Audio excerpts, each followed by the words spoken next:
Good evening and welcome. I'm Kathy Johnson. I'm president of the Chamber of Commerce. We are pleased tonight to present this year's Candidates Forum. It is being brought to you by our Chamber of Commerce, our Community and Governmental Affairs Committee. This year, our chairperson is Paul Worley. Paul, if you'll stand. Being also co-chaired by Jared Powell and Brent Reinders. Joni Harbin is our chamber staff that is responsible for assisting with our committee.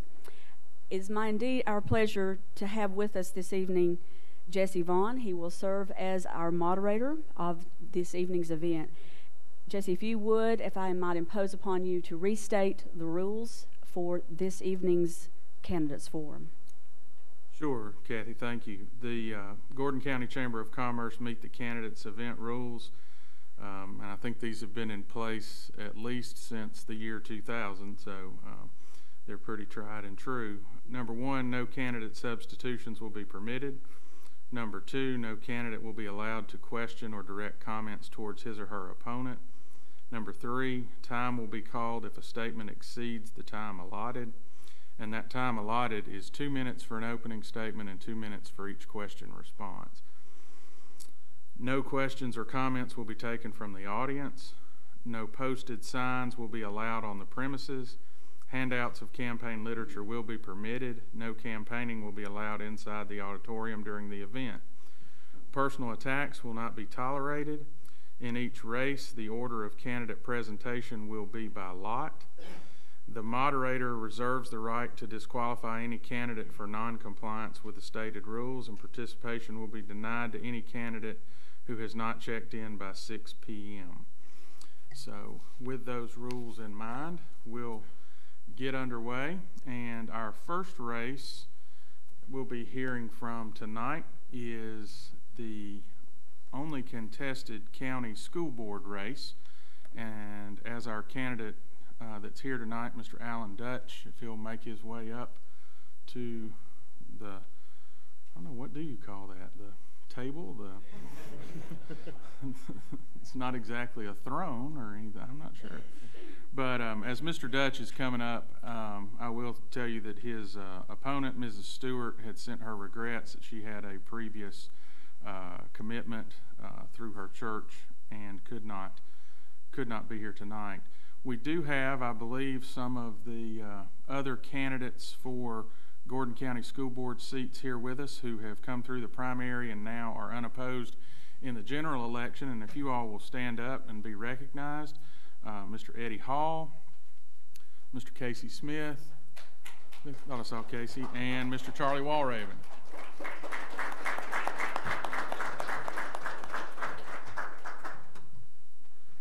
All right. Mr. Dutch, if you will, the floor is yours for your opening statement. I'm going to let stuff fall around me for a minute, and then I'll get ready. Okay, so as far as an opening statement, I think I'm going to kind of keep it as brief as I can, because I've basically given everybody my autobiography the last time. So would just like to say that over the 17 years that I've been in Gordon County, and with both my children having gone through the system, I'm so proud of what they were able to accomplish and what the school system has been able to accomplish over those years. But one of the reasons that I decided that I wanted to run for the Gordon County School Board is because I think there's some things I can bring to the school board, and some of that has to do with wanting to be able to support students, and not just some type or another of student, but all of the students that are out there. My children had two very different experiences as far as their abilities and things like that. And it taught me something about how not every student is a straight A 4.0 student who's going to move on to a great college like my one daughter did. Some of them are out there struggling, and their families are struggling to get them through the schools. And I want to be able to be there to support both of those kind of students. I also want to be there to support programs like fine arts programs like music and theater, and also to support programs like FBLA and FFA, because I think those types of programs bring a lot to our students and help them stay involved in school. I also want to be out there and supporting educators. I want to make sure that when we're hiring people for different positions and things like that, that we have a process that's perceived as fair and looking for the best people, looking for the best people inside the system as well. Thank you, Mr. Dutch. We'll proceed to our questions, but yeah, give him a round of applause.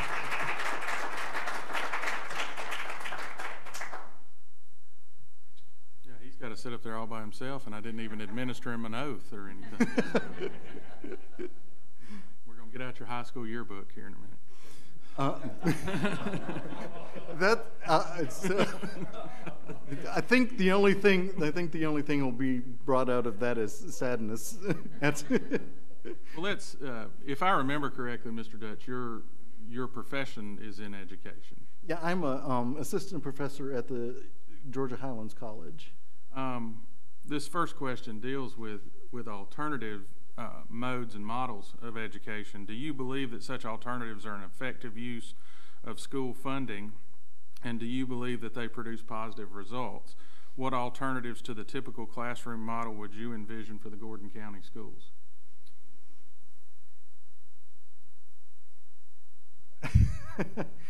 Well, as far as our class design, I think one thing that I would love to see is instructors not have to spend as much time teaching for assessment purposes. That the assessments play a very important role in our school system, but I think I'm not out of line by saying that a lot of instructors may feel like they are having to, or they're not able to explore different ways of teaching than what best gives them a score at the end of the a good score at the end of the semester with assessment. Now, as far as different pathways for students, I love the idea. I teach both dual enrollment students and college level students, so I love the idea of students being able to get as many credits as they possibly can towards tech school or high school.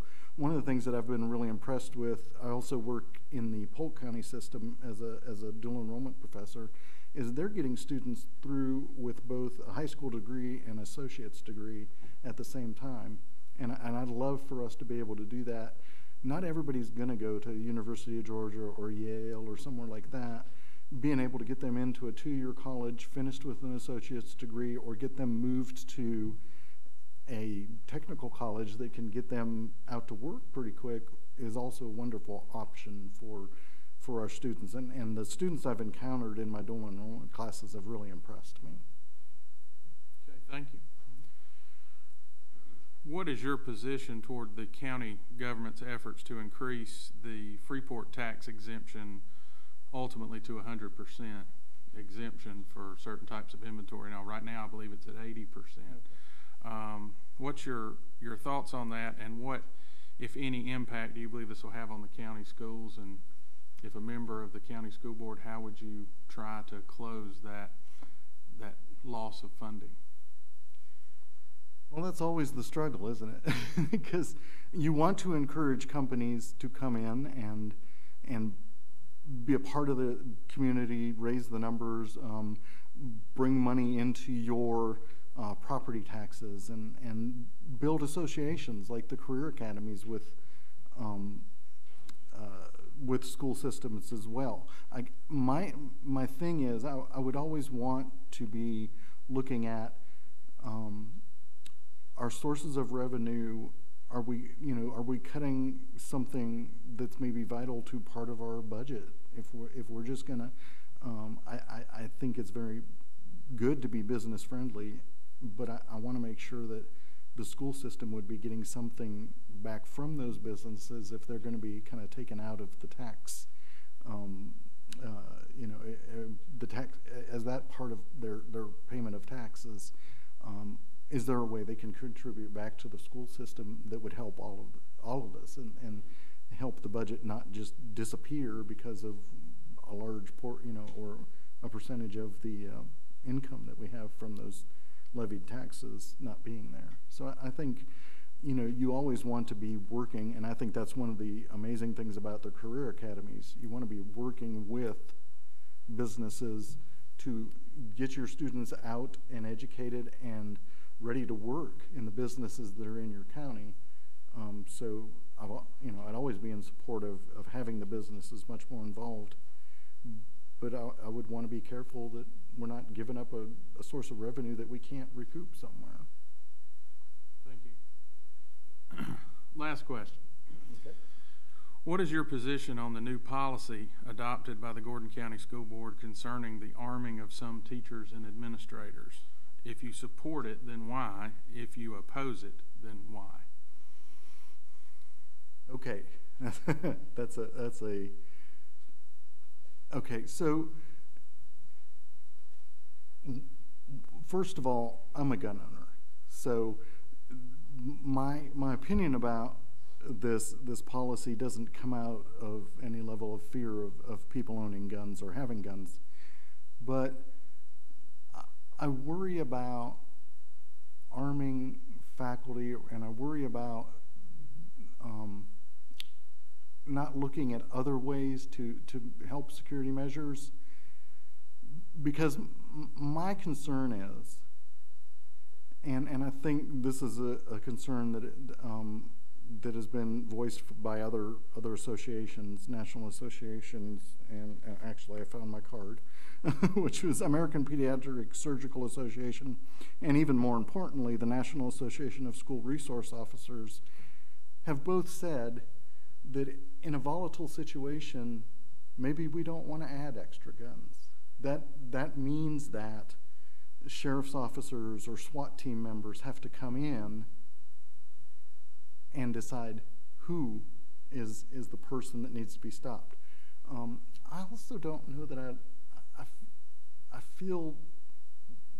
worry about giving someone the responsibility of having to shoot a student they've been working with for 4 years that they maybe have some attachment with, and not that I don't think we shouldn't be doing everything in our power to keep our children safe. Just with the arming of faculty and staff, I'm not 100% convinced that's the right thing to do. One of the things, though, that I was happy about with the policy that the board put into place was that it gives pretty direct control to the principals on each campus to decide who those people are that are armed, and I think that was a very good move. Okay. Thank you, Mr. Dutch, and thank you for being here to participate tonight.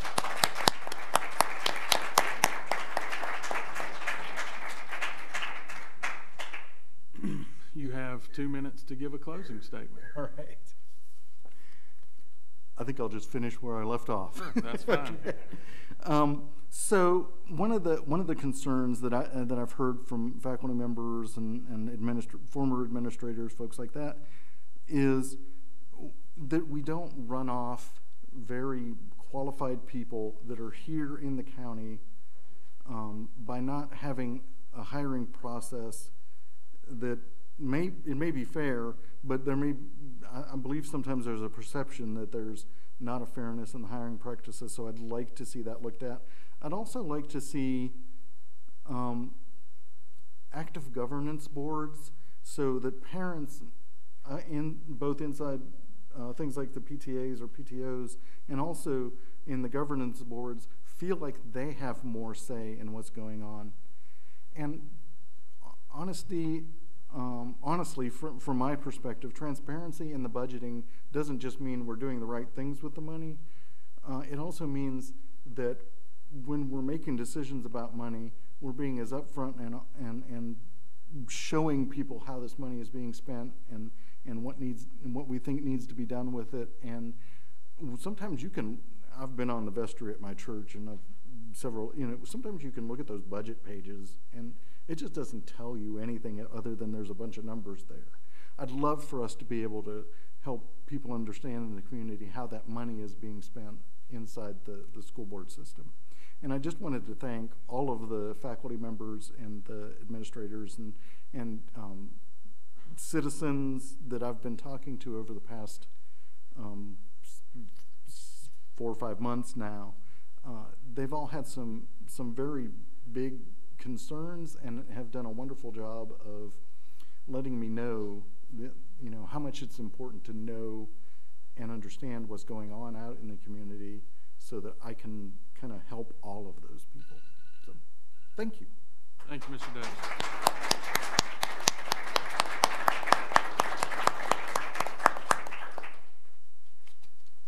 We'll now invite up the candidates for the contested county commission seat. This is seat District 2. That'd be Chad Stewart, Christopher Cunningham, and Arthene Bressler.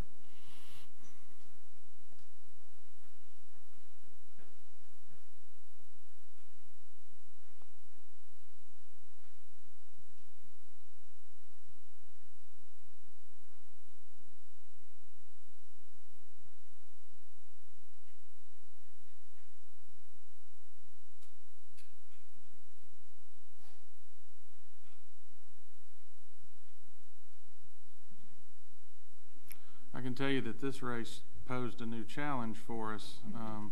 A coin doesn't have 3 sides, so we couldn't do the usual coin toss to determine order.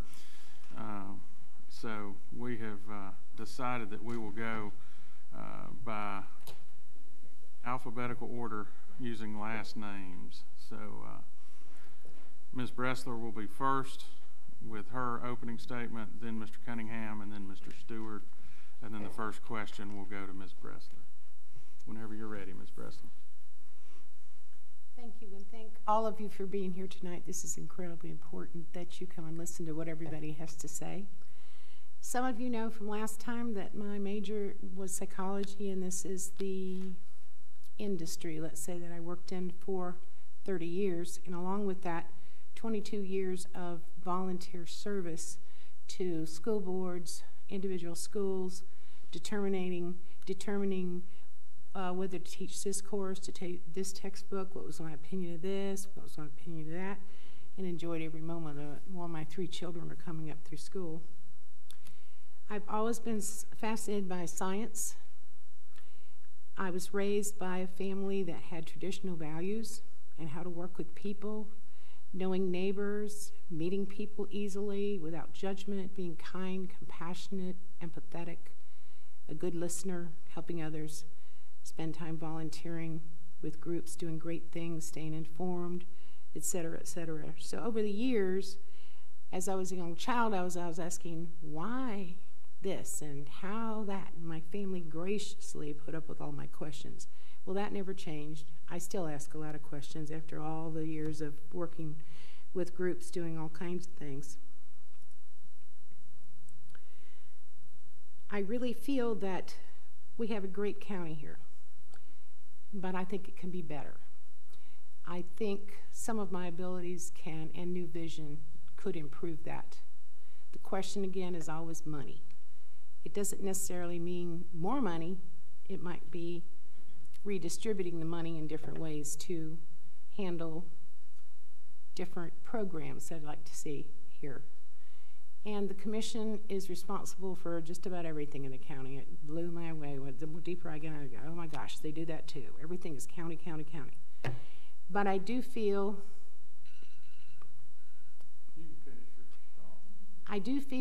that I agree that it's overwhelming to look at budgets, and this current one is over $55 million this year. So within that, there's got to be ways to listen to some different ideas and possibly launch some new programs. Thank you, Ms. Bressler. Mr. Cunningham. Good afternoon, everyone. As you heard, I'm Christopher Cunningham. Some of y'all may know or have heard of Kit Cunningham. That's also me. First off, of course, all I'd like to say is I don't care. I don't care if you're a Republican.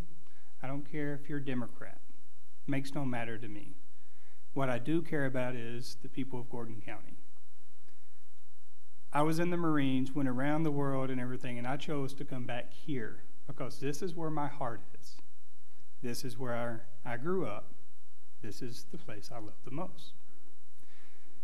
So the Marines taught me a lot of things, though. One, dedication, loyalty, leadership. I've used that leadership throughout my career and held a leadership position quite in many places, several different times. Great and most notably, of course, in 2004, I started with a company called Setco, belonging to Amcol International, as a temp. By 2010, I was already promoted to being the quality manager over North America of this international company. That leadership and that love is what drives me today. That's what drives me to seek the position as is today, to continue my civil service, to continue giving that love to my home, to your home. That's why when I say you vote for me, you're actually voting for you. I'm here to try to do as much as I can to assist and make sure that good gets great, that we make that change that we need to make. Thank you, Mr. Cunningham.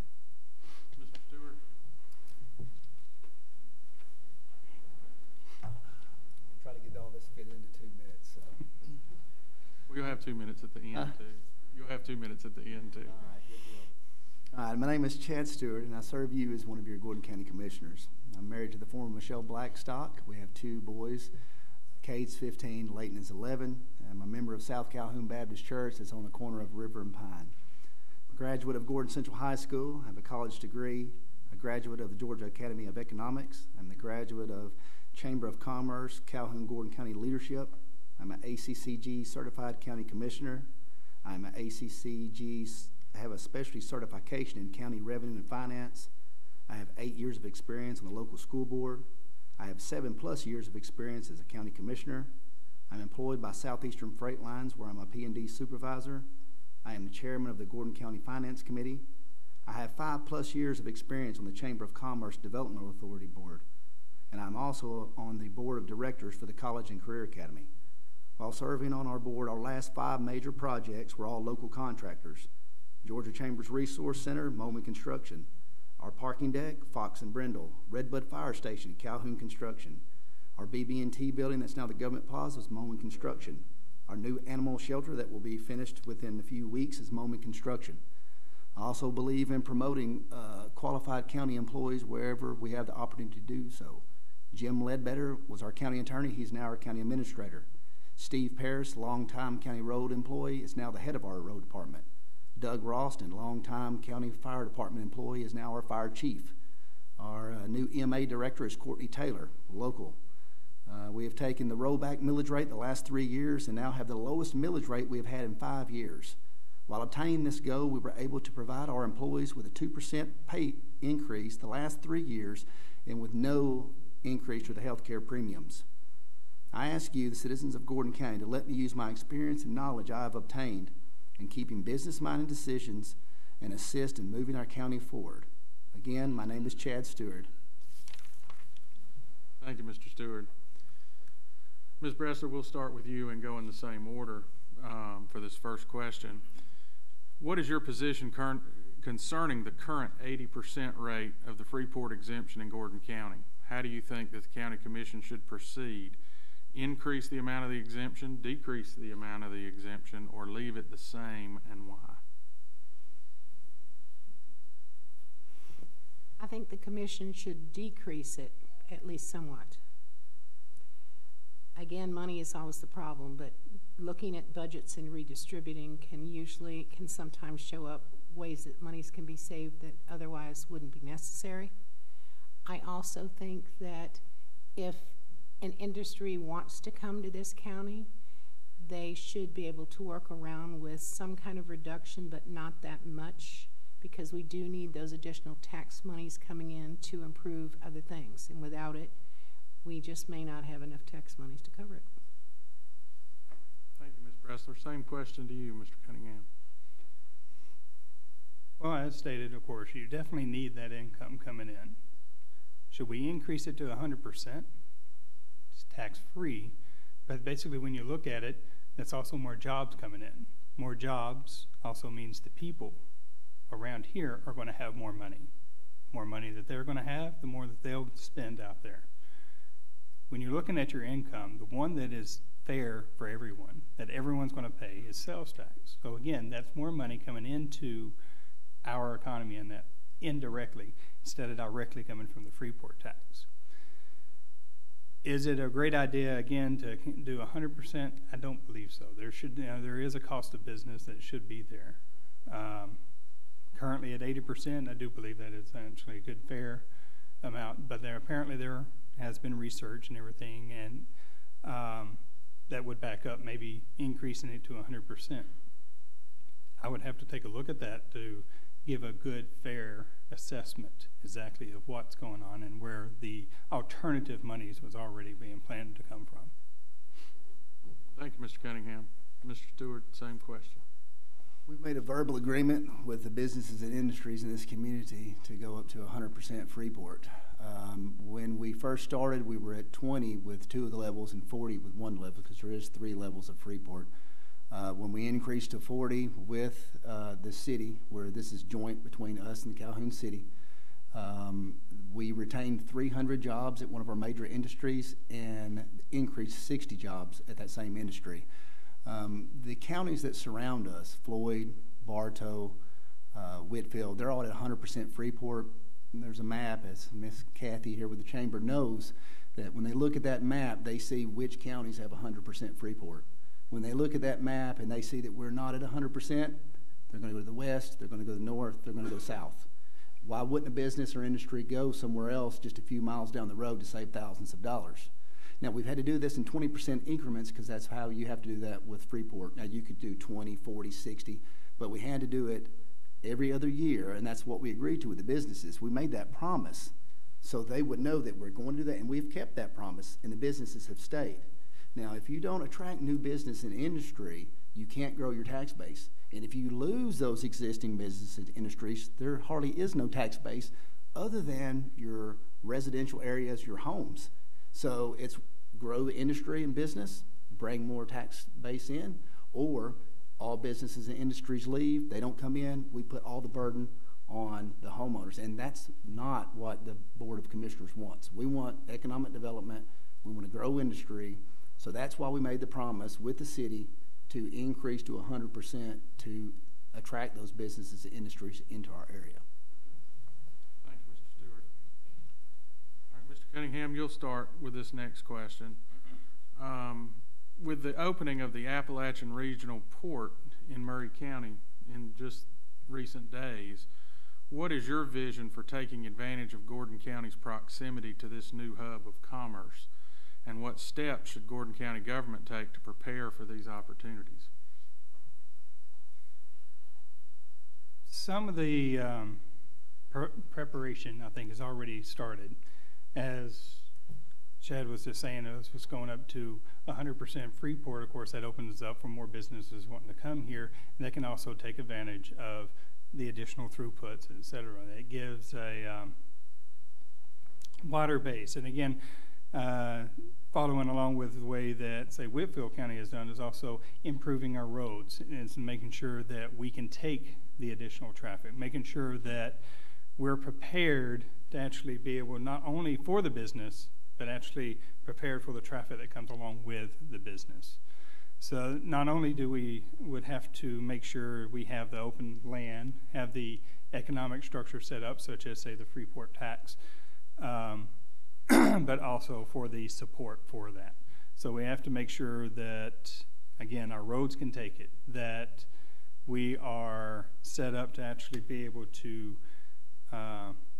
promote it in a way, because we need to make sure that we're promoted for the people themselves. We can have everything set up and ready to go, but if we're not making sure that people know, let's say, the jobs that are going to be coming with it or commerce that's going to be coming with it, it's all irrelevant because no one's going to come. Thank you, Mr. Cunningham. Mr. Stewart? I believe infrastructure is one of the most important ways to prepare for the port.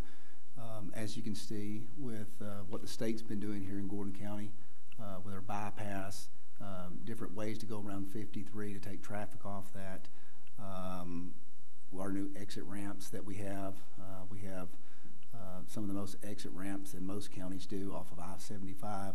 But infrastructure is basically the best way to prepare for this port.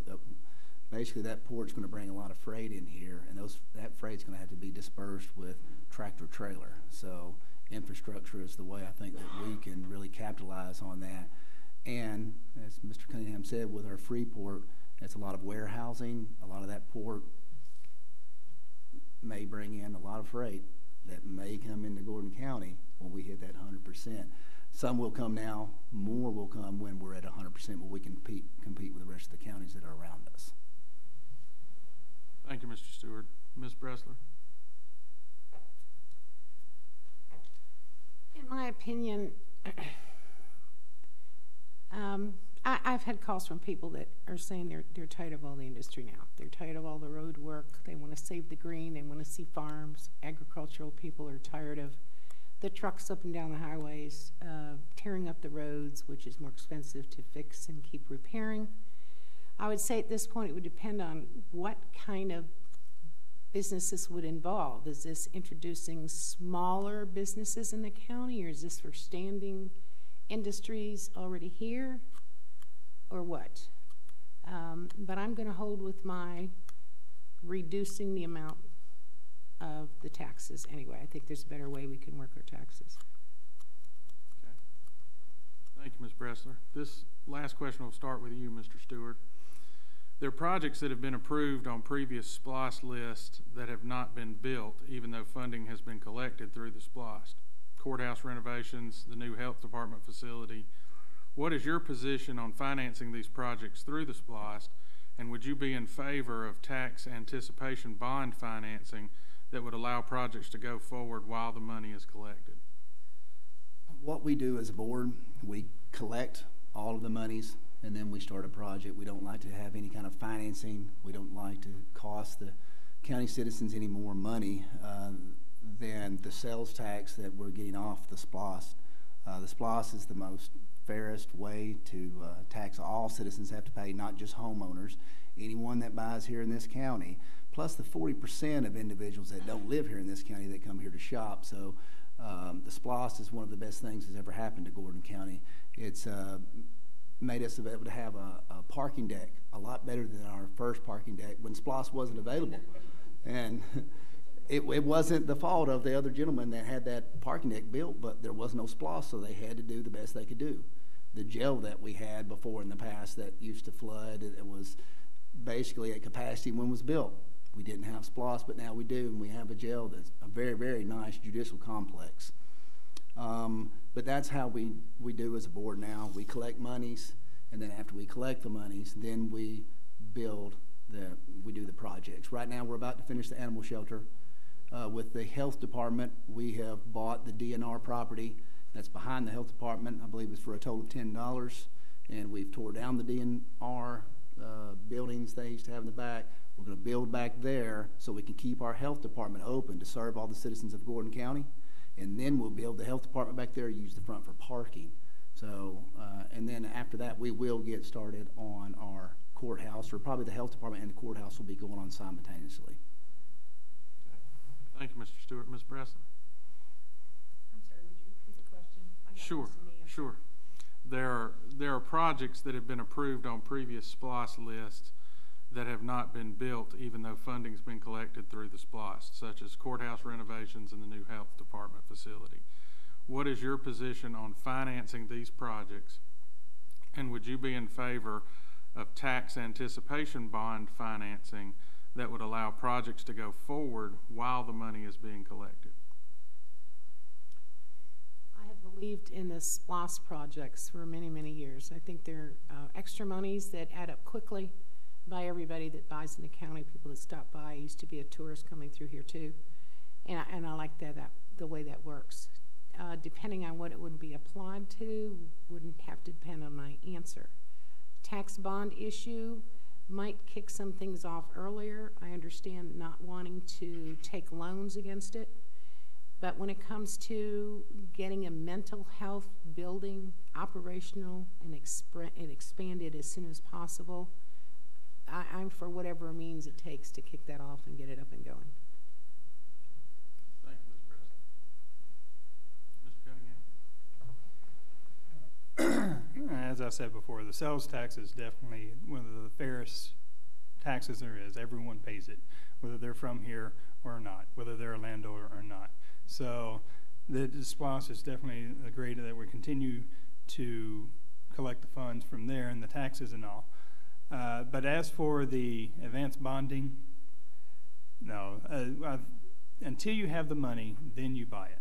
You wait till you buy it. You don't finance, you don't do it like that. One, because there's been so many times, you hear time and time again that the contractor started building, and then for whatever reason they closed their doors or what have you, so now it's halfway done. So if you go ahead and start building and something like that happens, then you have to try to turn around and recontract that out and try to pick up about where the other one left off. Never works out as good as it should. When you're trying to finish someone else's work, it never does like that. It usually costs more time, more money than it would have in the original place. So am I in favor of the bonds? No. I think that would actually end up costing more money in the long run. Thank you, Mr. Cunningham. We'll move now to closing statements. Ms. Bressler, if you will go first. I have some ideas improvements in the county. We seem to disagree on how the monies are going to take care of it, and that's okay because working together, things can be worked out. However, having been a psychologist and still involved in so many levels, we can't afford to wait 2 or 3 years until we get money together. We need to move forward with this project as soon as possible. The numbers are huge in this area of people that need help for drug addiction, mental issues, all kinds of things. And to wait even longer will spread this poison, let's say, to more and more. And now it's in the 3rd or 4th generation and affecting our children, and that's where I object. 2, about the industry. Everybody says, well, it's an industrial town. Yes, it is. But many long-time residents here want to fill the vacancies and not continue bringing in so much industry that the beauty and the green space and the roads of this country this county are destroyed. So my goal is to try to compromise and work together to come up with some solutions to maybe get things going a little quicker or in a different way. But one thing I don't want to wait on is more impact of our own completely equipped mental health clinic to help people of all kinds of disorders get turned around and become a contributing citizen of the county rather than someone that's drawing on the funding for incarceration or all kinds of other things that they bring basically headaches to the county and how to handle it, and also are dangerous to all of us on the roads that might live in our neighborhood, that might drink too much and do other things because they're out of control. Sometimes they can't get control when they're under the substance abuse of any kind. They lose control. Thank you, Ms. Bressler. Mr. Cunningham? One thing that I do agree on is that we definitely need to move forward. Gordon County as a whole has been growing. I remember when I was a kid, definitely seemed to be a much, much smaller place. With the growth that we have that's going on here, and it's going to happen whether we like it or not, we need to learn ourselves to grow, to get better.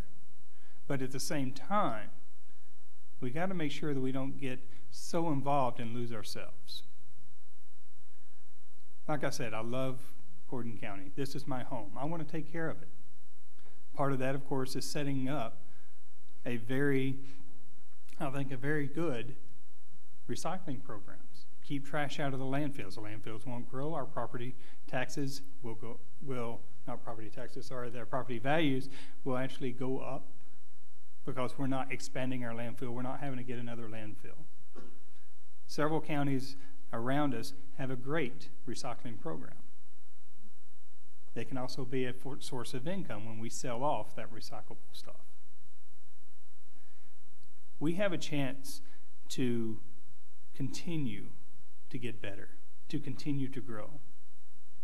I'm a fresh face. I'm new to the arena, and I think I can naturally contribute to that and help us move into the right direction so we can progress instead of regress. So I'm here, of course, to say, again, a vote for me is a vote for you. Thank you, Mr. Cunningham. Mr. Stewart. I enjoy serving the citizens of Gordon County. I've been serving them for quite a few years. I have two boys that are, one's in high school, one's in middle school. I'm very, very invested in economic development. That's one of the reasons I wanted to serve on the Chamber Developmental Authority Board. I want to see us grow. I want to see diversified industry come in. One of the main things I want to see is when my boys, if they do decide to go off to college, and I hope they do, but when they're finished with that college, I want them to be able to come back here and there's jobs, good jobs, that they want to come back here and live and raise a family like I have. I believe I'm very qualified for the position. We have used local contractors, as I said, for the last 5 major projects we've had. That's putting local contractors to work, local people, our people to work. We're promoting from within. We've got a leadership program that we're working on right now to actually promote our employees that are interested in moving up so we don't have to hire from outside. We have kept the millage rate down. We've taken the rollback the last 3 years. It's the lowest it's been in 5 years, so we're keeping the millage rate low to try to keep the burden of taxes off of our citizens. We're taking care of our employees. We've given them raises. It's a modest raise, only 2% COLAs, but the last 3 years, we've not raised their health care premiums. We're doing the best that we can with the funds that we have. And when you take that rollback millage rate, some people don't know what that is, but if the actual digest goes up, we take the rollback rate, so we're using the exact same amount of money each year. So we're budgeting with the same amount of money, but still being creative with refinancing our debt and doing different things like that so we can keep providing good services to you and taking the care of the people that take care of you. Again, my name is Chad Stewart, and I would really appreciate your vote and support. Thank you. Our candidates for County Commission, District 2.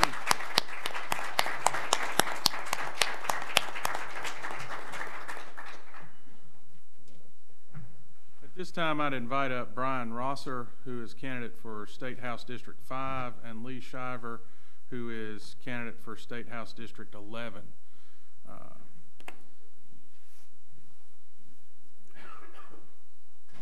Both of these gentlemen's opponents were invited for tonight, and Mr. Shiver's opponent, Mr. Rick Jaspers, has advised us that he is actually on a trip with one of his committee assignments tonight and is unable to be here. So we'll be glad to hear from both of our State House candidates that are here tonight. And Mr. Shiver, I believe you get to go first. Thank you. My name is Lee Shiver. I want to be your representative for House District 11, which covers the eastern part of Gordon County, all of Pickens, and parts of Murray County. I am like our president. I am not afraid of the NRA, and this is my real hair. The reason I want to tell you this, because I want to tell you why I'm doing this in the first place. When the Parkland, Florida high school shooting happened, as a gun owner and a person who's planning on, and I am keeping my guns, as a gun owner and a former educator, I was really bothered by that. An old friend of mine who was from the fraternity at my university is an Episcopal priest in Florida. He had to conduct the funeral of one of those students that was killed in that massacre. He posted on his Facebook page that conducting that funeral was one of the hardest things he had ever had to do. However, he sent me a private message not long after that basically said he had to go to the morgue to perform a religious sacrament. And he described this girl's wounds. She had a hole in the side of her head the size of a baseball, and he said it was something he would never, ever forget, and it changed him as a person and a priest. I could not stop thinking about this. I was the principal of Tift County High School in Tifton When Columbine happened, a few months later, I became the superintendent of schools in Pickens County. I was the director of the Georgia School for the Deaf when the Virginia Tech massacre happened. It scared those kids. It scared that staff. It scared that faculty.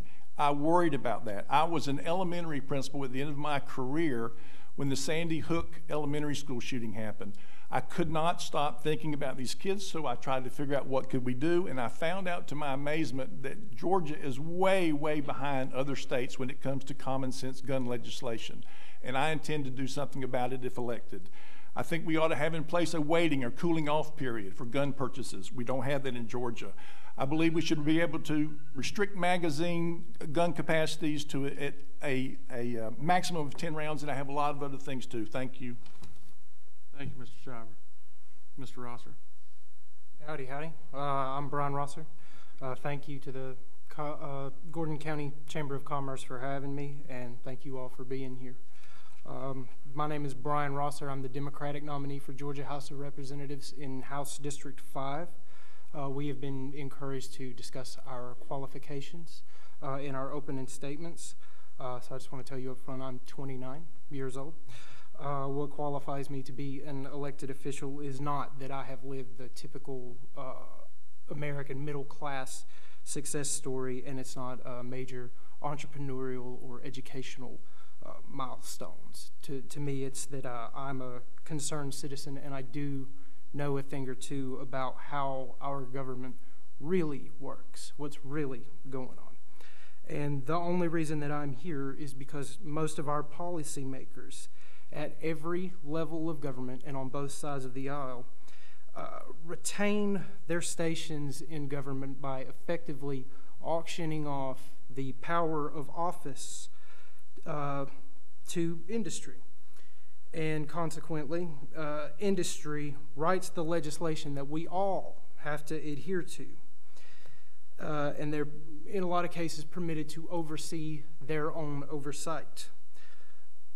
And they don't have to live out the negative consequences of their legislation, but we do, the people do. And that's not, to me, that's not the way it's supposed to be. I believe that the purpose of any government is to do things for the people and not to the people. I believe in representative democracy, and I believe that if you were born into this world by no choice of your own, particularly in the United States, that on some level you too have a say in what goes on around here. So I'm passionate about this. I've been working on this for a while. I'm sincere, brutally honest, and I do have a realistic plan for the future. Thank you, Mr. Rosser. First question will go to you, Mr. Shiver, and all of our General Assembly candidates, you gentlemen and our Senate candidates, will all be asked this same question to start with. Polls as recent as this week have the governor's race in a virtual tie. With this election being reported as a toss-up, how would you work with a governor of the opposite party and his or her appointees in the executive branch on issues such as economic development projects, film projects, infrastructure projects, and other such programs for Gordon County? Well, including Gordon County and Pickens and Murray County, I think it would be really, really incredible if I got elected to the House of Representatives and Brian Kemp was the governor. Simply because I've seen all the commercials with the guns and what have you. On the other hand, I've noticed that he has backed off showing off the guns and what have you. And I truly believe that there are lots of things that, even though I haven't spoken to Mr. Kemp about this, would in fact he would in fact support in terms of reducing the threat of school and mass shooters in Georgia. Now, economic development, film development, those things, by all means. I'm really happy about the film development, movies and production in Georgia.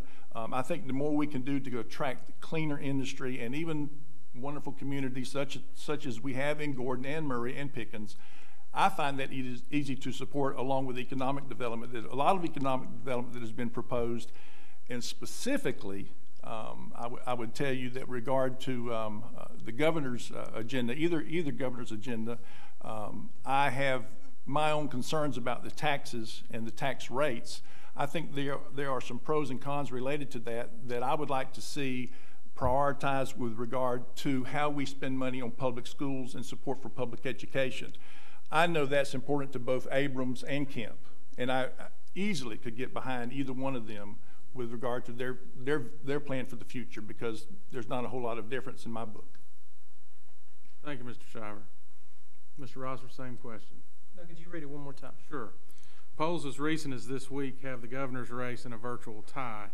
With this election being reported as a toss-up, how would you work with the governor of the opposite party, if elected, and his or her appointees in the executive branch on issues such as economic development, film projects, infrastructure projects, and other such programs for Gordon County? I want Georgia to be #1 for everything, for anything that matters to people. The success of the state and the success of this county, that's paramount. I've made a lot of phone calls. I've knocked on a lot of doors. I've had a lot of conversations with more right-leaning folks, and there is common ground that doesn't get talked about. You know, we have a tendency to take what's on the news and let that, you know, be the filter that we look at each other through. But if we just, you know, throw all the labels aside and we just talk policy, talk what we want, what's for the common good, there is a lot of common ground there. And I believe in a lot of cases I could find that with Brian Kemp if he becomes governor. But one thing I will absolutely buck him on is when he turns on his chainsaw and says he's ready to rip up some regulations. I know that does not translate well to a lot of things. I had the privilege of speaking to one of his representatives at another candidate forum in Dalton recently, and he repeated his lines exactly as told, denied sound science about fracking and the impact that it has on the places where there are fracking pits, fracking operations.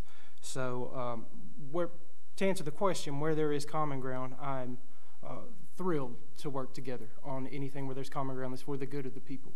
But there are some things right out of the gate that I would object to. Okay. This next question you can start with Mr. Rosser. And it falls very neatly in something Mr. Shiver's already said, that with continued mass shooting events across our country, and especially in schools, what legislation would you support designed to stop these incidents or to improve security in our schools? A couple. There's a couple.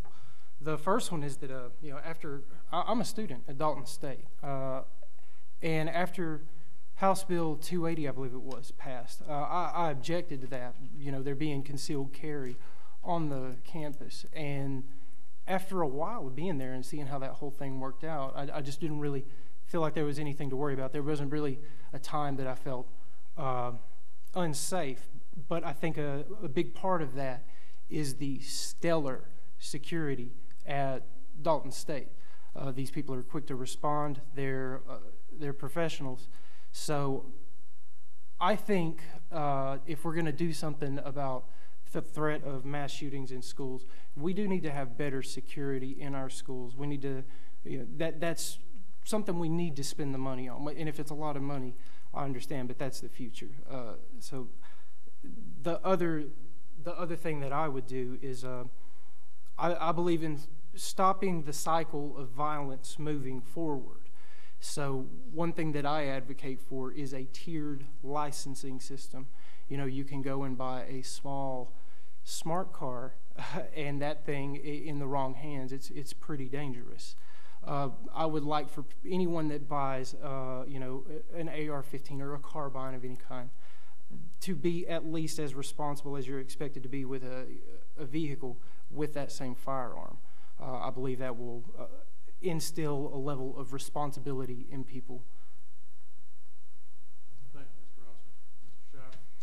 Thank you. In addition to what I mentioned earlier, and Brian said this, there is a lot of middle ground. There really is when it comes to reducing gun violence and the threat of school and mass shooters. As a gun owner who's keeping his guns, I know this. I've done the research.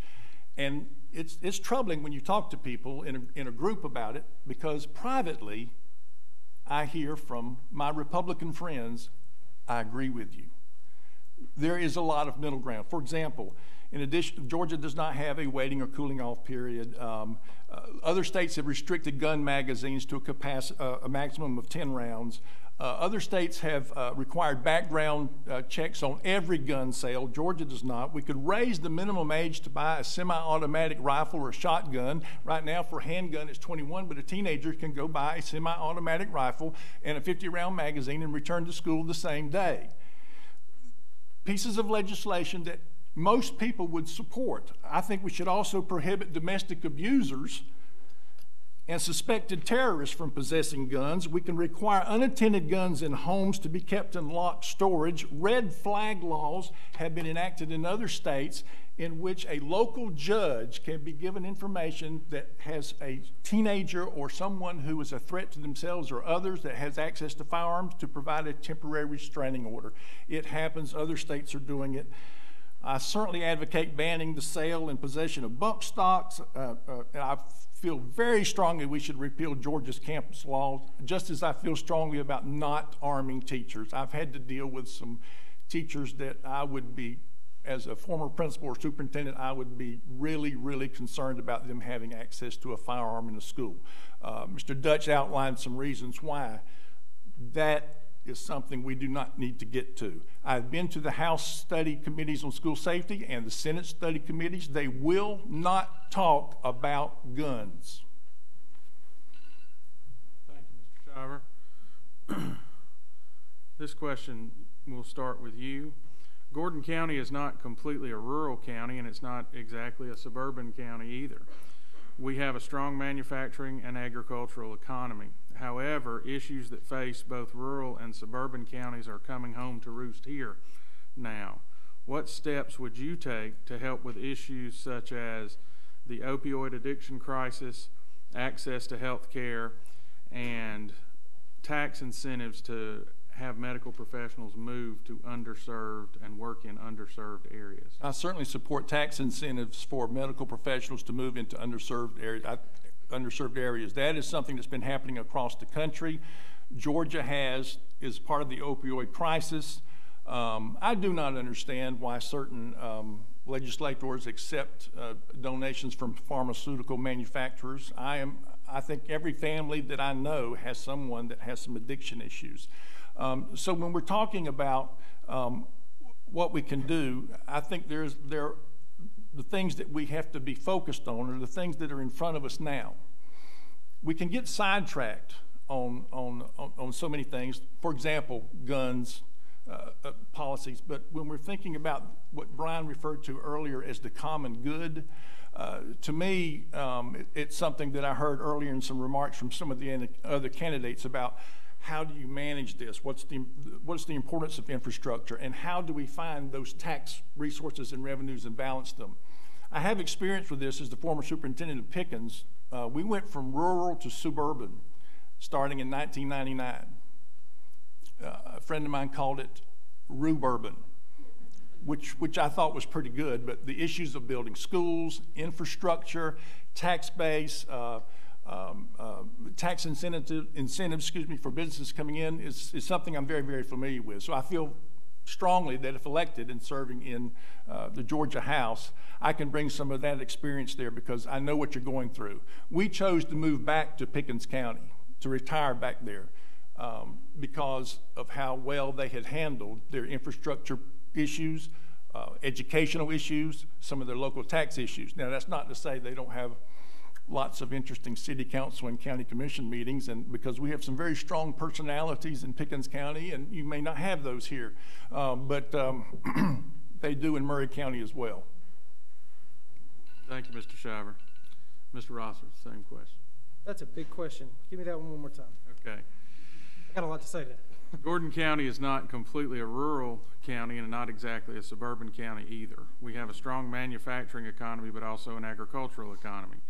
However, issues that face both rural and suburban counties are coming home to roost here. What steps would you take to help with issues such as opioid addiction, access to health care, and tax incentives for medical professionals to move and serve underserved areas? Okay. The first point I'm going to make is the tax incentives. I think looking at the wrong problem, there's going to be a primary physician shortage very soon, and that's because in order to graduate from medical school, they have to take on nearly $500,000 in debt. So that's definitely a step in the right direction.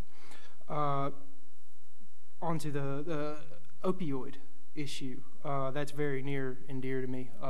That was a big part in my father's passing in July, on July 15th. There are businesses that operate on a model that their profits depend on getting as many people, whether they need it or not, addicted to lab-grade heroin. That's just a fact. And they've done their job. They've made the money. They've done what they were going to do. I think that it is imperative that all legislatures hold them to account if they're exploiting this for financial gain. And the issue of health care, there's a lot there. 79 out of 159 counties in Georgia lack an obstetrician. 63 lack a pediatrician. 66 have no general surgeons. 31 lack internal medicine specialists. 6 do not have a family physician. 8 rural hospitals have permanently closed their doors. We now have the third largest uninsured population in the whole country, and the CDC ranks us as the 4th worst state for health care. We should have already expanded Medicaid. That should have already been done. That is $33.7 billion being shoved off the table every year, and for what? For what? So that's what we should have already done, and I'll leave it at that. Thank you, Mr. Rosser. We'll now move to closing statements, and Mr. Rosser, if you'll go first. I think where I left off was that I am passionate about this. I am sincere, I'm brutally honest, and I do have a realistic plan for the future. But most importantly, what I believe qualifies me to do this job is that I am not for sale. I do not solicit or accept any corporate PAC money. I am only beholden to the will of the electorate. And I am convinced that Georgia's major problems can be solved without chaos, and it can be done while continuing to build on the successes of yesterday. And I am aware that no one has ever looked at me and thought to themselves, you know what, that cat ought to run for public office. I understand, but stranger things have happened. Please come talk to me. I would love to tell you about my platform. Thank you.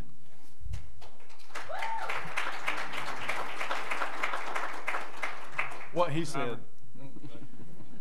Thank you. I came out of retirement to do this. I did not, this was not something that was burning in me. I've been to 25 different churches in the last 26 weeks and spoken with faith leaders after the service about this issue that I have, and I am very pleased with the responses that I've received privately without parishioners standing around. I am very disappointed that Georgia no longer has the high school graduation test. Ladies and gentlemen, when I started teaching at Coffee High School in Douglas, Georgia in the 70s, we were graduating functionally illiterate students. We don't need that. That test needs to come back. I agree with Alan. We have too many tests, but at the same time, without this, we're lowering it to a standard that I don't believe is appropriate. Underemployment is a bigger problem than unemployment, as we all know. I advocate fully funding public schools every year, and not just in those years in which the tax revenues of the state are brimming. I am concerned about these other solutions about arming teachers. There's so much wasted instructional time now where students and teachers and staff and administrators are spending worrying about school shooters, mass shooters. We don't need that. We don't need it. Wasted instructional time is going to cost us. Wait till you see the average SAT scores and the average ACT scores.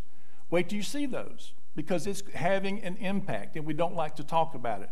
But wasted instructional time worrying about such stuff, we don't have to be there. It didn't used to be this way. It really didn't. And I remember, and it doesn't have to be that way now. And I would say to you all, I just don't think we need to wait for something terrible to happen in Georgia before we do something. That's what's happened in other states, and that's what happened in Florida. It does not need to happen here, and if elected, I will do everything I can to make sure that it doesn't. Thank you.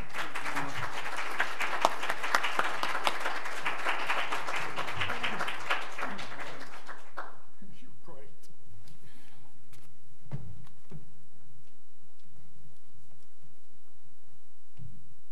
Now call up the candidates for State Senate District 52, Mr. Evan Ross and Mr. Chuck Huffstetler.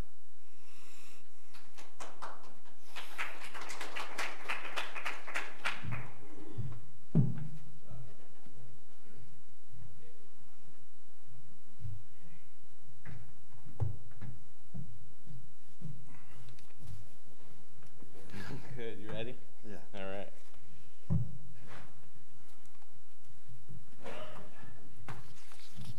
Mr. Ross, you won the toss and elected to receive, go first. Alrighty. But you'll have the first opening statement. Okay, great. Hey guys, I'm Evan Ross. I'm running for State Senate in District 52. Thanks so much. Thank you very much, Gordon County Chamber of Commerce. I greatly appreciate the opportunity to speak with y'all tonight. Guys, I'm sad, I'm angry, and I'm a little bit depressed because things have gone on for too long that are not acceptable. My platform focuses on three major things: ending the opioid epidemic, fixing our foster care system, and expanding medicinal cannabis. Every day in Georgia, 4 people die of a drug overdose. 3 of those, 2.5 of those, are from a prescription that they received that a doctor wrote to them. That's wrong. We need to put an end to it right now. Under the watch of my opponent over the last 6 years, literally thousands of people have died in this state from a drug overdose. At the same time, he accepts thousands of dollars from big pharmaceutical companies. That's wrong. We need to end that today. The face of the opioid epidemic is right here, folks. We can look around and see some of the folks because people are not doing enough to fix the problem. Everything that I focus on is connected. So medicinal cannabis would be great for my son who has epilepsy, yet my opponent, again, rails against the dangers of this really a miraculous product that can help thousands of people, including vets with PTSD and people with cancer. Again, Georgia's legislators are getting it totally wrong. The foster care system is totally busted because of these very issues related to bad jobs in this district and the inability to attack aggressively the opioid epidemic. So for example, under the watch of my opponent, the foster care system has doubled in the last 4 years. There's 15,000 kids in the foster care system right now, guys. Is that right? No, that's wrong. It's wrong, and we need to do something about it, and we need to have an agenda that focuses on those 3 main issues that are all connected. So thank you so much. Thank you, Mr. Ross. Mr. Huffstetler, your opening statement. Thank you for having me here. I'm Chuck Huffstetler. I'm here with the other Chuck that has the other half of Gordon County. I've got this side of 75 roughly. He has the other side, so I don't know which side you're in, but I ask that you vote for Chuck in this race. I have been 6 years as your state senator. I spent 8 years previous as a county commissioner in Floyd County, started in 1998 with Alvin Long and worked with some of those guys back then and Becky Hood, and I was the finance chairman for Floyd County. I currently serve as the finance chair for the state senate, and this year my finance committee passed the first income tax cut in history. Your rate will be going down January 1st. Your deductions were doubled for this year, and then there's a further rate reduction. We now have the highest rainy day fund balance in history of Georgia, over $2.5 billion, and we're one of a handful of states with a AAA bond rating. We have the lowest unemployment rate in 20 years. Poverty is down in the 6 years I've been in the Senate from 19.2% to 14.7%. Education has been funded more every year I've been there, and this year we finally achieved for the first time fully funding public education under the QBE formula. And the graduation rate statewide is the highest ever, and of course it's much higher here in Floyd County. I worked with the college and career academies, helping bring them here. Floyd County in 2008 was one of the first ones in it, the first 4. They've been great. We're even working on education for the prisoners, and our state prison population has dropped by thousands.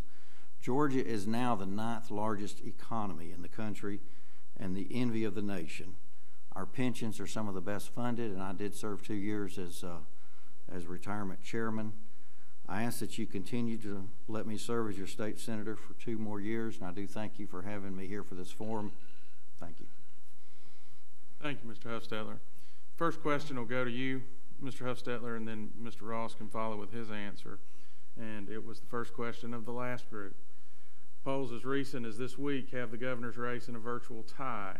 With this election being reported as a toss-up, how would you work with a governor of the opposite party and his or her appointees in the executive branch on issues such as economic development projects, film projects, infrastructure projects, or other such programs specifically for Gordon County?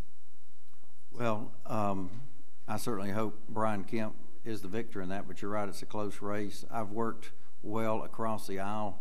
I don't think this is the same as Washington. I've had bills such as trying to get people out of the surprise building, out-of-network building, that passed the Senate 52-0 in a bipartisan manner. We weren't able to get it through the House. The fracking bill that Chairman Meadows here sponsored in the House and I did in the Senate was a bipartisan effort to protect our water. I certainly was the first one in 2014 to advocate for some Medicaid waivers, and I think those can be very helpful in bringing in money to work on the problems that we have. And we've got an addiction problem. We've got an opioid problem, but a bigger thing is we've got an addiction problem in this state. Is caused, and Vernon Keenan, our GBI director, would tell you that meth is the #1 thing that he's getting. So we've got problems in this state, and we're going to continue to work on those. We've got a committee working on that, and I've been an advocate to make sure we work with the federal program on opioid abuse to bring money in. We're one of 5 states that have physician-only prescriptions, not PAs and nurse practitioners. I push for that because those states happen to be the highest addiction level, and I think we should give that prescription authority to their under PAs and nurse practitioners who history have shown in other states give shorter prescriptions. We've got a lot to do in this area. We've got a Senate committee working on that. Thank you, Mr. Huffstetler. Same question to you, Mr. Ross. That's a lot of committees and not a whole lot of work getting done. That's the problem with the legislator across the board, Republicans, Democrats, locally, nationally. Okay, we need to take action and do it now. So let's talk a little bit about economic development. One of the issues when Chuck Huffstetler just said that something about being in Floyd County, forgetting that he's actually in Gordon County right now, is that we've got a whole big district, okay? So down south, the district, Bartow, touches Cobb. We're leaving millions and millions of dollars off the table right now because we're not helping to get the film industry into our county. So our county includes Cartersville, our county includes Emerson, our county includes the South, where I travel to several times a week for my jobs. So I have a plan to help to get the film industry to come to our district. Those are good jobs for good people at high wages. So that's one step that I think we can take in terms of working across the board. I completely encourage getting film projects here in Gordon County. I completely encourage doing it in Floyd County, Chattooga County, and Bartow County. More broadly or more directly on the question of how to relate to getting along with people, if you know me, it might not seem it right now, but I really love to get along with people. That's the focus of who I am. I'm the third boy in a family. I got one younger sister, and my job was to get along. When everybody else was fighting, my job was to make sure everybody was getting along. So it doesn't really matter, especially if you look at my platform. I call myself a blue dog, much to the chagrin of some of the more left-leaning Democrats in this room, but I'm a blue dog Democrat. I'm a centrist. I'm conservative in some ways, and I'm not so conservative in other ways. But my goal is to get things done, because if you look at what's going on the left and the right now, both here and nationally, it's just not working. I wanted to touch on one thing in terms of what Senator Huffstetler said about meth being the biggest problem right now. That's just dead wrong. 4 people are going to die today, and it's not from meth. Thank you, Mr. Ross. You'll begin with this next question. The Supreme Court, in its last case, reported in its session back in June, referred the Georgia-Florida water case back to the Special Master, Judge Lancaster, for further proceedings. Many of the industries in Gordon County are dependent upon water resources. If the Supreme Court were to rule against Georgia and Metro Atlanta had to change its water usage or find a new source, what would you do to protect the Coosawattee and Coosa River Basin from being annexed by Metro Atlanta? Questions to me first? Yes, sir. Well, first, I don't know, maybe I'm just simple in some ways, but I don't understand when water flows one direction that someone else below us could say that it's theirs. So fundamentally, I don't understand that. I guess the Supreme Court will figure that out and decide whose water it belongs to. But to me, if we're up here and they're down there and the water's coming from here, it's our water. And that's what I would fight for, tooth and nail, first of all. Second of all, I think the question more broadly speaks to how are you going to protect the environment, how are you going to protect our water resources. So Senator Hufstetler just mentioned and rightfully deserves kudos for his actions in terms of protecting this area from frackers. The frackers will destroy our water supply, and they'll do it by usurping basically the rights of the natural resources below the ground of folks who basically can't afford otherwise to necessarily have a decent life. So someone who has a little piece of land, a couple acres, and then they could sell the underground rights to frackers, that's wrong, and we need to make sure that that kind of work continues. So thank you for that. More broadly, I think we need to make sure what Brian Rosser was touching on is that we protect our water. We have good water here, okay? But if we're going to just let writ large companies decide what they're going to dump into the water, chemicals, mercury, even worse things than that, that's going to make it tougher to keep our supplies clean. So we need to make sure that our manufacturers are doing a good job to keep good people in good jobs at the same time that they're not poisoning our water supplies. Thank you, Mr. Ross. Mr. Hufstetler? Thank you, and as was mentioned, there were no regulations on hydraulic fracturing, or fracking as it was called, because the last regulations in the 1980s didn't consider that technology, and that's why Chairman Meadows and I thought it was important to put some protection in for our springs and our waterways here.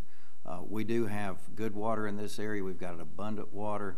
I've always been an advocate as a degreed biologist for not having interbasin transfers, that we keep the water in this area. Sometimes in this area we sometimes side with Alabama on some of these issues over what goes on there. And a little bit of the time I would like to mention too that we grew from about $90 million in tax revenue from the film industry to now $9 billion. We've had several films in this district in the last couple of weeks. That tax credit comes through my committee. We're the ones that approve it. It's a boom for the state of Georgia, and I do appreciate having it. Thank you. Mr. Hufstetler, this question will start with you. It's been said that there are as many exemptions from Georgia's sales tax law as there are members of the General Assembly. What is your position concerning the current state of Georgia's tax laws, and what changes would you propose to the current system, if any?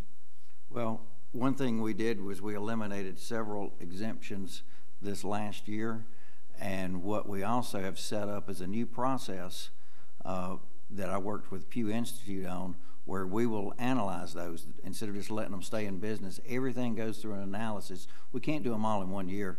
We've set it up where we're going to do them every 5 years to take care of that. And one of the big exemptions has been that internet suppliers from California or China could sell cheaper than merchants here in Gordon County and Calhoun and Sonoraville, wherever they're located at.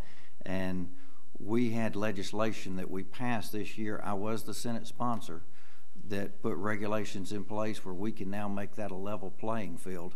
Our cities and counties and school boards had asked for that.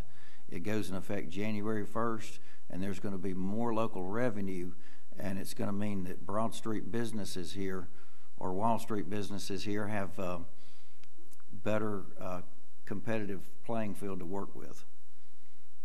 Thank you, Mr. Hufstetler. Same question to you, Mr. Ross. So position on tax laws here. Yes, sir. Alrighty, well, so I'm not a politician, guys, all right? I have a PhD in history. I speak 3 languages, but this isn't my area of expertise. But I guarantee you one thing, I'll be able to get up to speed very quickly and be able to focus on these issues immediately starting in January. I do think we got one thing dead wrong when we did one thing quite right. So let's give some money back to Georgians, okay? But we did it the wrong way. If you look at who we gave it to the people who don't need it, all right? We need to invert that pyramid and make sure that the working class people and the folks who actually are the backbone of this state doing the digging holes and working in the fields, that they're the ones who are getting the tax breaks, okay? If we're just gonna give it to the rich people, we're not getting anywhere. More broadly, if you look at the idea of tax exemptions or giving away taxes, I don't know if that's always the best idea. So Amazon, we wanna give them $1 billion tax credit for what? For what? I drive in Atlanta every day for the farms that I work for to make traffic worse. We need to be very careful about how we go about that. So like I said, I have a PhD in Latin American history from the best university in the world that focuses on that subject. So I can get up to speed with that before January when I start my term. Thank you. Thank you, Mr. Ross. We'll move now to closing statements, and Mr. Ross, you'll go first. Thanks, guys. I think if you were cold in here before, you're probably a little hot now. Look, guys, the #1 prescription drug in Georgia is hydrocodone. My opponent has spent 6 years with one mission, and that is he's authored bill after bill after bill to try and make it easier to get hydrocodone more easily prescribed. It doesn't make sense.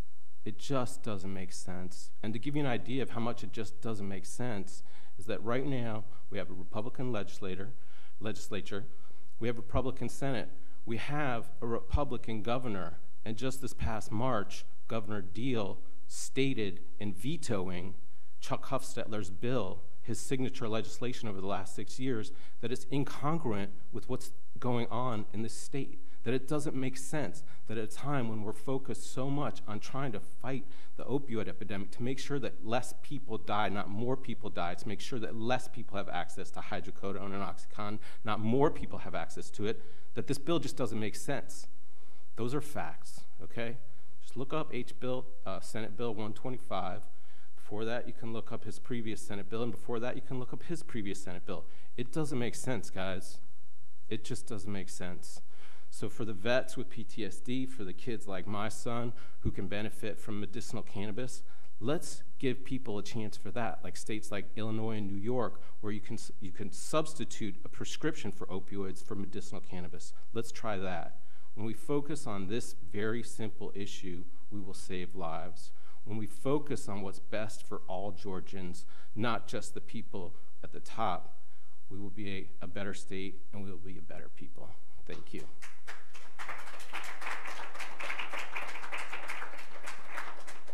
Thank you, Mr. Ross. Mr. Hufstetler. Thank you. Firstly, I want to briefly touch on that. That was not my bill. I was a signer of it, and I believe in it because I believe data shows from the other 45 states that when the PA or the nurse practitioner is doing this, that they write shorter prescriptions. Their numbers are lower in those states. Our numbers are higher. So I do want to address that. Narcan, I was the only one in the Senate that had used Narcan and was helpful in getting that out for those with problems. But I do want to talk about my work for local government. I was in local government for 8 years. The work on the internet sales tax, on the fracking, on the data analytics earned me the Georgia Municipal Association that represents the cities, the champion of cities this year, as well as Georgia Watch, who was the #1 consumer group with Clark Howard involved in it, made me their Lifetime Legislature Award. I have worked hard on SPLOST locally. I was part of building the Rome Braves Stadium and negotiating with them, and was one of 2 in charge of construction, the only public stadium in Georgia built on time, under budget, completely paid for in a year. I do support 100% Freeport, by the way, over here. When I was a commissioner, that was how we got Lowe's over there on the other side of the line, but I do know that employs a lot of Gordon County people too. We've changed the tax bill that's going to help our cities and counties, And I do want to say I do love my Senate district. When I look at Calhoun and Cartersville and Rum all in my district, I've got, of the 56 districts, I've got the best football district in the state of Georgia. Thank you for having us here, and I hope you'll vote for me. Thank you. Our candidates for Senate District 52.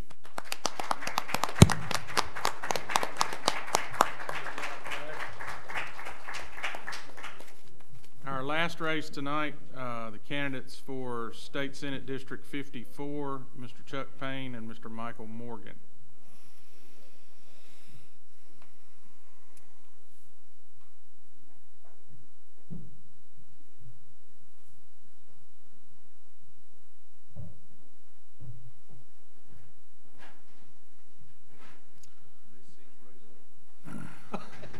That I don't know.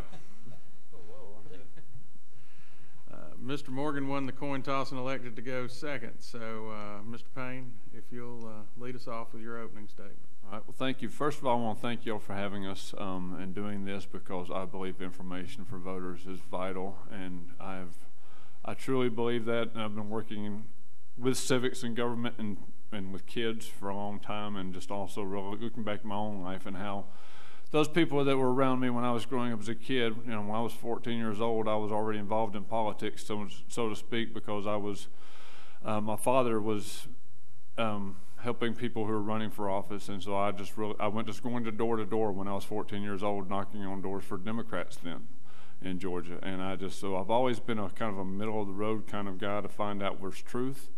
And at the end of the day, that's really what's compelling to me is truth, and us getting to where the truth is. I'm married for 30 years. I met my wife, Angie, when I was serving the 82nd Airborne Division at Fort Bragg, North Carolina. I served 4 years there. I came back to Georgia, and my first job of employment was working for the Georgia Department of Juvenile Justice, where I worked there as a state juvenile probation officer for 30 years. That was my passion in life. I got up every day to make a difference in the lives of these kids. And so I retired on October 31st of 2016, and 9 days later, then Senator Charlie Bethel, now Judge Charlie Bethel, was appointed to the State Court of Appeals, and so it called for a special election, and that was when I decided to run for State Senate, was elected during a special election. And I appreciated the support we've had in Gordon County before, and I just come back today asking you to please give us your consideration and your support again on November 6th. Thank you, Mr. Payne. Mr. Morgan, your opening statement. So my name is Michael Morgan, and a lot of you don't know me because this is my first foray into politics. So just real briefly, I grew up in Murray County, graduated from Murray County High School in the late 80s, went to college down the road at Berry College, graduated from there in 1994.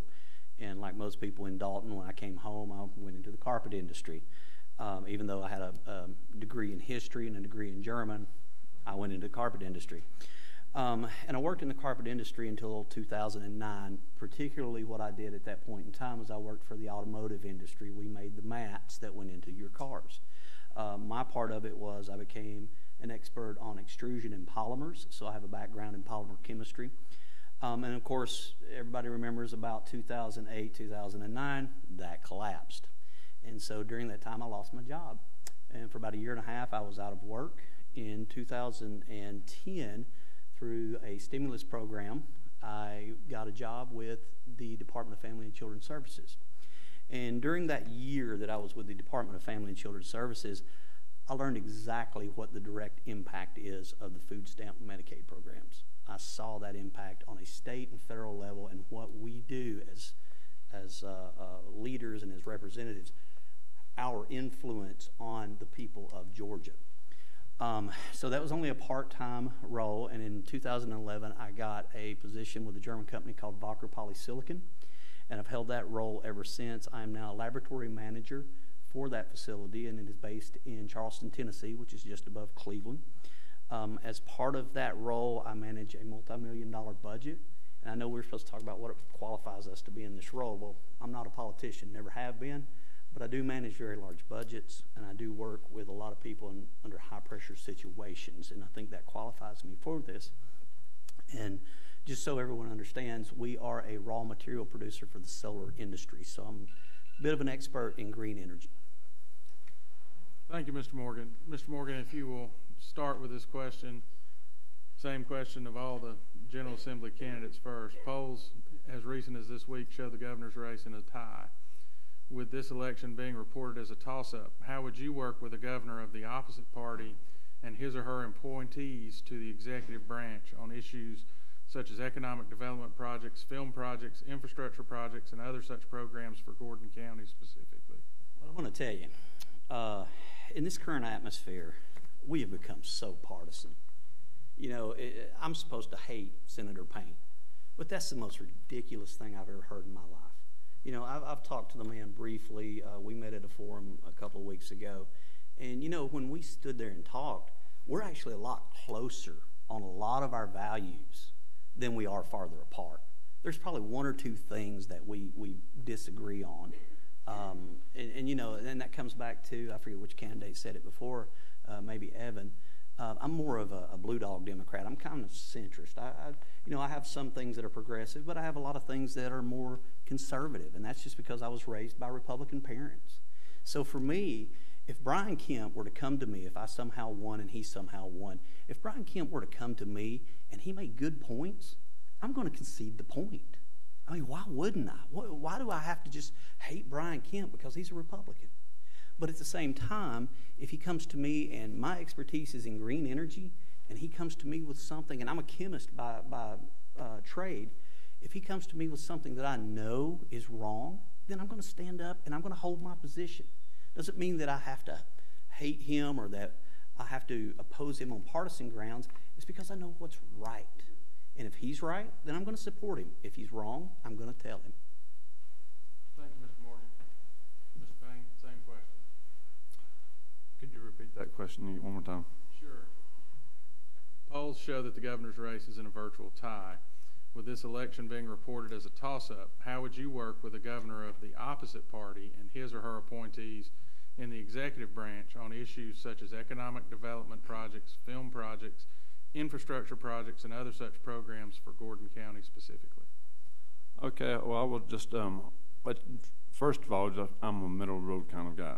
I've always told people, I said, you know, being a juvenile probation officer for 30 years, the way you do that successfully is you become a good mediator between two opposing sides, and a lot of times that side is a parent and a kid that's, you know, a teenage kid that's not understanding where they're supposed to be going and what's supposed to be happening. So I have always been the kind of person that's going to try to find the middle ground and start there. And truthfully, if, you know, truth is, I've always told people, I said, what's become wrong and worrisome to me in politics is the fact that, you know, everything is so national driven. I mean, everybody watches the news and and they've got internet and they go home and it's like, you know, the Republicans are running to one end of the field and the Democrats are running to the other end of the field, and all we are getting done is accomplished is really hurling insults at one another rather than actually getting stuff done. And I'm more of the kind of guy that was going, let's go to the 50-yard line. Meet me at the 50. And let's find out where the common ground that we have, and let's start there. I mean, you know, if it's something as basic as what is your premise of freedom, you know, and how do we maintain that for another generation? That's the starting point. So everything has a starting point as long as you can find the common ground. I think so many times that we've become partisan, way too many times. I have signed off on legislation for the senator from the 15th, I believe, 15th District, Senator Harbison from Columbus, Georgia. You know, he serves on the Veteran Caucus, and I am a veteran, and so even though he's a Democrat, he and I are wonderful friends, and he's come to me and, you know, asked me to sign off on legislation he was trying to get through, and I gladly did that. So I don't think that it's so much as, you know, it only becomes partisan, and this is one thing I've also said that 30 years of being a juvenile probation officer works, is when we bring want to the table, that's when politics gets ugly. Well, I do very well to leave my want at home every time when I drive to Atlanta, and I don't take it with me. Thank you, Mr. Payne. This next question will start with you. Transportation is always a hot topic at the Capitol. Now, with the amount of commerce done online, access to improved infrastructure such as high-speed internet access is critical for maintaining the flow of business. What measures do you support to improve transportation in this area and throughout the state, as well as improving the virtual highways of the internet? Well, I supported the rural broadband bill, and just because so much of our economy is now being driven by technology and driven by people sitting in their homes and their offices at home. They don't go anywhere because they can make a whole lot of money sitting at the desk in their office. So we have to improve the broadband access in rural parts of the state. Also, there's I'll tell you, I grew up in Clayton County, which is just south of Atlanta. And one of the things when I was just a young man coming up, I remember that was the time, I said there's always this outer band that kind of comes along from outside of Atlanta. And when you're on the good side of that band, everything's just perfect. But once that band passes you, all of a sudden it gets difficult. And it's because it's like everyone keeps moving further out from Atlanta. One of the things that they did back that was one of my first eye-openers was how the county had, when the airport was wanting MARTA and to come into Clayton County, and Clayton County did not want MARTA to come into Clayton County.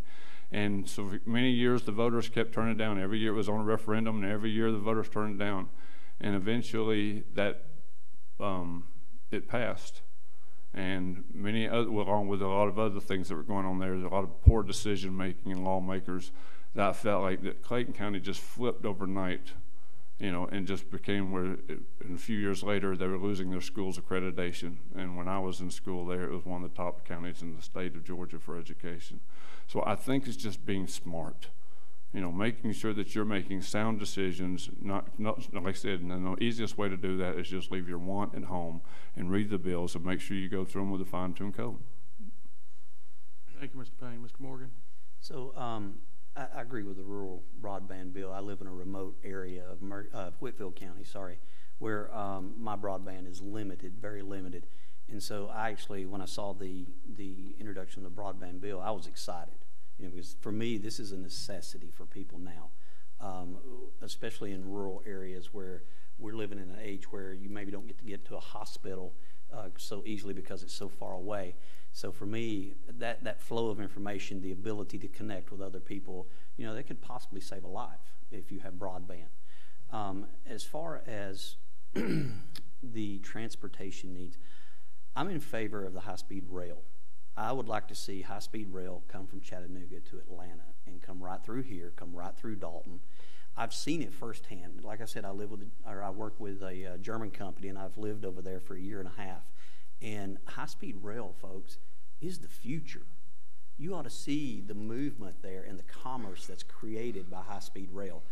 Number one, you can get certain people off the road. So like these high-traffic areas where you've got just passengers flowing back and forth. If you could get those folks off the road, and maybe your commerce opens up. Okay, so you've got the big trucks out there anyway, and you've got people driving in and out of these between these trucks. If we could put those folks commuting on that high-speed rail, you open that up for more commerce on the roads. You also have the ability to have people, say from Gordon County, they want to go work in Atlanta. Maybe they make a better wage there, or you have people from Atlanta come up here, and you start opening up those avenues, those paths. And that, for me, is a really important idea. Thank you, Mr. Morgan. Mr. Morgan, you'll begin this question. Your district has multiple counties in it, and how would you approach working to obtain economic development assistance from the state when multiple counties in your district are competing for the same project? That's a good question.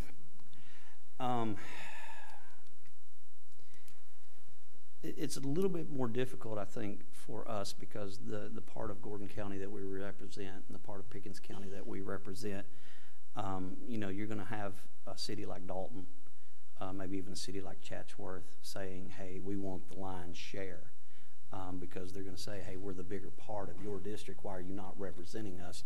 But I believe firmly in the idea that if you represent a district, you represent every person in that district, whether they are a Republican, as Mr. Cunningham said, whether they are a Republican or whether they are a Democrat or whether they are an independent. You no longer have the luxury of saying, I represent Dalton or I represent Eaton, Georgia. You have to represent Ranger. You have to represent Fairmount. You have to represent all those people equally. So I think you have to step back, look at what those projects are, and you have to meet with the county officials and say, hey, look, this meets a certain need here, this meets a certain need there.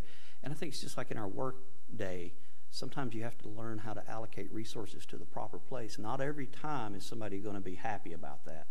And you just have to make a judgment call. Thank you, Mr. Morgan. Mr. Payne? Could you repeat that one? Sure. With your district having multiple counties in it, how do you approach working to obtain economic development assistance from the state when multiple counties in your district are competing for the same project? Well, I think it goes back to what I said a while ago, just honesty, integrity, and fairness. You are representing, as he stated, Michael stated, you are representing every person in your district. Every county in your district is equal. One of the things that I showed in my first term was I represented, when I was considering legislation, I considered only my district, all 4 counties that I represent. I did not consider, there was one time I voted against the governor's bill, and it was because it was one of those things that, I was trying to represent the interest of my district, considering that we're in the textile business, and the textile business was still recovering from the economic recovery. And we were not Atlanta. I mean, my first day in the legislative session, I counted, and as I hit the connector, there were 6 skyscrapers under construction being built. And my first thought was, coming off South Bypass off Dalton, there were 2 or 3 once manufacturing facilities that were still sitting empty at the time. So I voted because it was a governor's DNR bill, that Department of Natural Resources bill, because it was increasing the taxes, the cost of hunting and fishing license. And I just thought, that's something you have on the table, but not now for my district. That might be something good for the state, but my district as a whole is not good for them right now because there's too many people in my district that's what they need. Thank you. We'll begin closing statements, and Mr. Payne, if you'll begin. Okay, as I stated before, I have literally been in public service all my life. I served in the U.S. Army for 4 years, served in the 82nd Airborne Division there.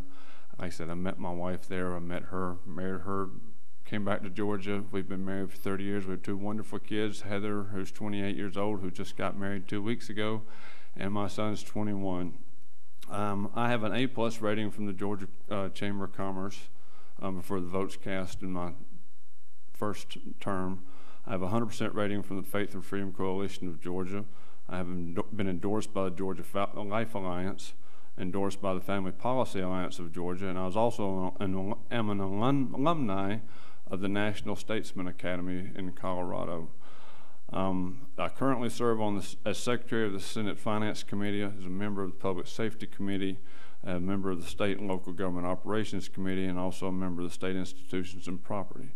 I've done a lot of good work there, and also serving under the leadership of our chairman on the Finance Committee. We were the first time in my lifetime, in our lifetime, and anyone in this room's lifetime, we cut the income tax. And the reason that's vital is because we are competing, whether we like it or not, we are competing with surrounding states. And when Alabama is behind us and they have a 5% income tax and we're above that, then that makes it harder for businesses to desire to come here.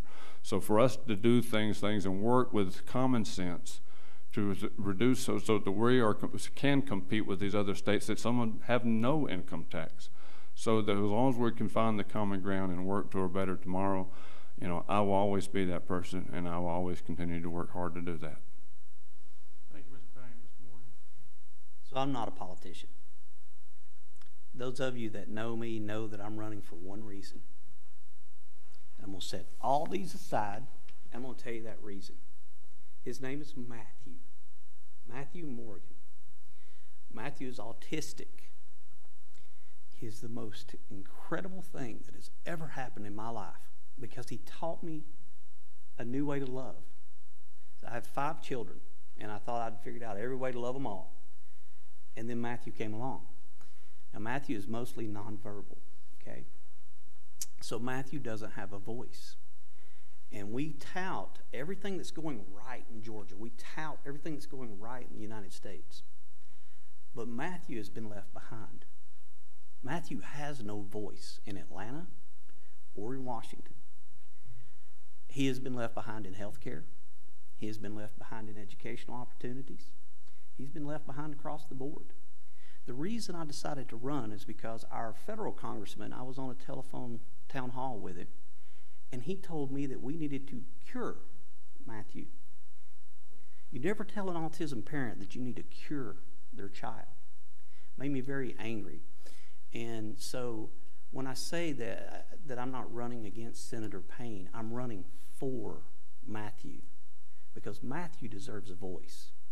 And as I've been out here talking to people, I've come to realize there are a lot of Matthews. A lot of Matthews. And those Matthews, they deserve a voice. So I'm not a politician. I could, no offense, I don't mean it offensively, I could tell you my endorsements, but I'm not going to. The one endorsement that matters to me is Matthews. And that's who I'm running for. Because I'm not a politician, I'm a dad who wants to set policies for all of the Matthews of Georgia and District 54. Thank you. Thank you, Mr. Morgan.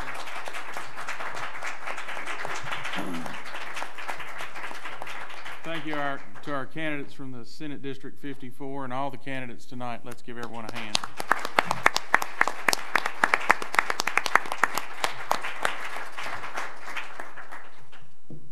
Thank you for coming. Be safe going home.